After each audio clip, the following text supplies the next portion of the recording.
ഇനി നമുക്കൊരു oil പേസ്റ്റിൽ drawing നോക്കിയാലോ. അങ്ങനെ കാണുമ്പോൾ ഭയങ്കര ഇതായിട്ട് തോന്നുമെങ്കിലും അത്ര വലിയ പരിപാടിയൊന്നുമല്ല, ഭയങ്കര സിമ്പിളാണ്. ഒരു കാണുന്ന പോലെ ഇങ്ങനെ ചെയ്ത് നോക്കിയാൽ മതി, ഇപ്പോൾ തന്നെ കിട്ടും. അത്ര വലിയ കഷ്ടപ്പാടൊന്നുമില്ല. വിചാരിച്ച് ഞാൻ വരച്ചത് വലിയ സെറ്റായൊന്നും ഞാൻ പറയുന്നില്ല, എന്നാലും കുഴപ്പമില്ലാതെ കിട്ടിയിരിക്കണം. അപ്പോൾ ട്രൈ ആക്കി നോക്കിയതാണ്, ഇൻട്രസ്റ്റിൽ ഇങ്ങനെ ഒരു വീഡിയോ ഇങ്ങനെ കണ്ടപ്പം ട്രൈ ആക്കി നോക്കിയതാണ്.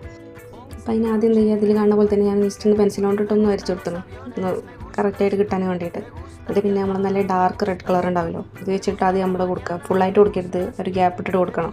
ആ ഒരു ഗ്യാപ്പ് നമ്മൾ വെച്ചിട്ടുണ്ടില്ല, അതേമാതിരി തന്നെ ഗ്യാപ്പ് ഇട്ടിട്ട് ഫുള്ളായിട്ട് നല്ല ഡാർക്ക് കളർ റെഡ് കളർ കൊടുക്കുക. എന്നിട്ട് അതിൻ്റെ മേലെ നമ്മൾ എന്ത് ചെയ്യുക, സൈഡ് ഭാഗത്തായിട്ട് ചെറിയൊരു വയലറ്റ് കളർ ഉണ്ടാവുമല്ലോ, അത് കൊടുത്തിട്ട് പിന്നെ അതിൻ്റെ മേലെ നമ്മൾ ബ്ലാക്ക് കളർ കൊടുക്കുക ചെയ്യണത്. അപ്പം കുറച്ചൊരു 3D എഫക്റ്റ് ഒക്കെ തോന്നുന്നതാണ് ഇത്. പിന്നെ നമ്മൾ നേരത്തെ ഗ്യാപ്പ് ഇട്ടിച്ച ഭാഗം ഉണ്ടാവുമല്ലോ, അവിടെ എന്ത് ചെയ്യുക, നമ്മൾ വൈറ്റ് കളർ വെച്ചിട്ട് ഇതൊക്കെ ചെയ്യാം. അപ്പോൾ ഞാൻ ആദ്യം വൈറ്റ് കൊടുത്തപ്പോൾ എനിക്ക് ഡയറക്റ്റ് വൈറ്റ് കൊടുത്തപ്പോൾ എന്തോ ഒരു സുഖം കിട്ടണില്ല. അപ്പോൾ ഞാൻ പിന്നെ അവിടെ ഫുള്ള് കളർ ചെയ്തിട്ട് റെഡ് കൊണ്ട് കളർ ചെയ്തിട്ട് അതിന് മേലെ എന്ത് ചെയ്ത് കൊടുക്കുക, വൈറ്റ് കളർ കൊടുത്തെടുക്കുക. അങ്ങനെയൊക്കെ ഇതിൽ കാണുന്ന പോലെ അങ്ങനെ നോക്കിയാണ്ടിട്ട് ഇങ്ങനെ ചെയ്യാം, അപ്പോൾ അങ്ങോട്ട് കിട്ടും. 1-2 പ്രാവശ്യം ട്രൈ ചെയ്ത് നോക്കിയാൽ മതി, അപ്പോൾ കിട്ടും. ഞാനും കുറേ പ്രാവശ്യം ട്രൈ ആക്കി നോക്കിയാണ്, അപ്പോൾ ലാസ്റ്റ് സെറ്റായി എങ്ങനെയാണ്. പിന്നെ ലീഫും ഇതൊക്കെ ഇന്ത്യയിലുള്ള ഓയിൽ പേസ്റ്റലിൽ ആ ഒരു കളറില്ലേ, കുറച്ചുകൂടി നല്ല ഡാർക്ക് ഗ്രീൻ ആകുമ്പോൾ കുറച്ചുകൂടി ലുക്ക് ഉണ്ടാവണം. ഇതിൽ ഡാർക്ക് ഗ്രീൻ ഇല്ലേ, ഉള്ള ഗ്രീൻ വെച്ചിട്ട് നമ്മൾ സെറ്റാക്കി എടുത്തണം. പിന്നെ ഡാർക്ക് ബ്രൗൺ വെച്ചിട്ട് ഒന്ന് ജസ്റ്റ് ഹൈലൈറ്റ് ചെയ്ത് കൊടുത്തപ്പോൾ കുറച്ചുകൂടി ഒരു ലുക്ക് ഉണ്ടാവുന്നതാണ്.